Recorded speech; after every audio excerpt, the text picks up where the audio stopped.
Ecclésiaste chapitre 12.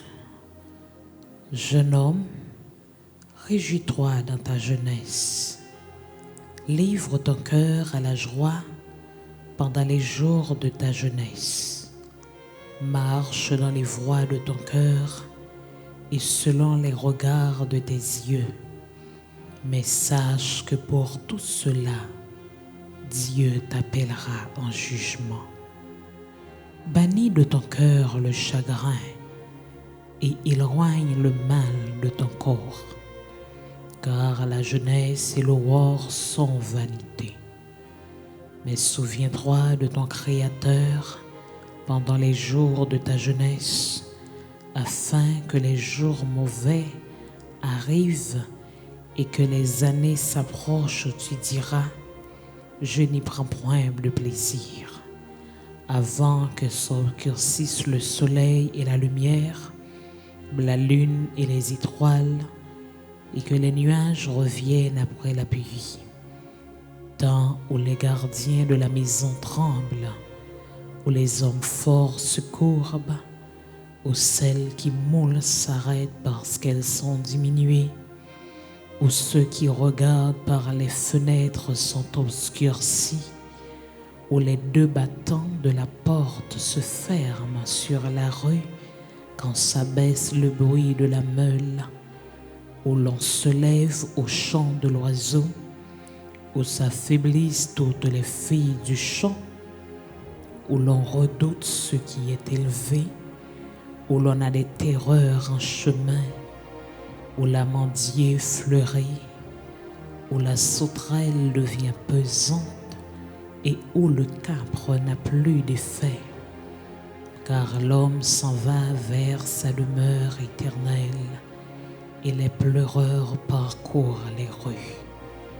Avant que le cordon d'argent se détache, et que le vase d'or se brise, que le seau se rompe sur la source, et que la roue se casse sur la citerne.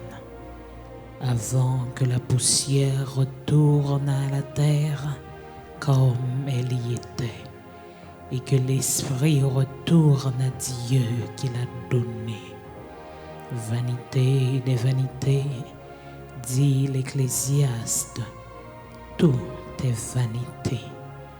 Outre que l'Ecclésiaste fut un sage, il a encore enseigné la science au peuple. Et il a examiné, sondé, mis en ordre un grand nombre de sentences.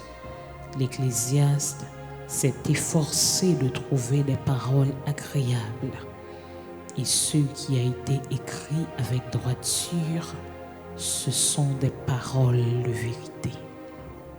Les paroles des sages sont comme des aiguillons, et rassemblées en un recueil, elles sont comme des clous plantés, donnés par un seul maître. Du reste, mon fils, tire instruction de ces choses.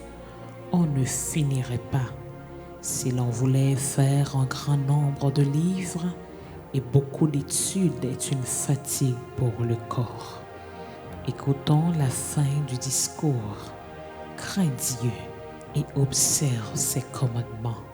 C'est là ce que doit faire tout homme, car Dieu amènera toute œuvre en jugement au sujet de tout ce qui est caché, soit bien, soit mal. Parole du Seigneur. Amen.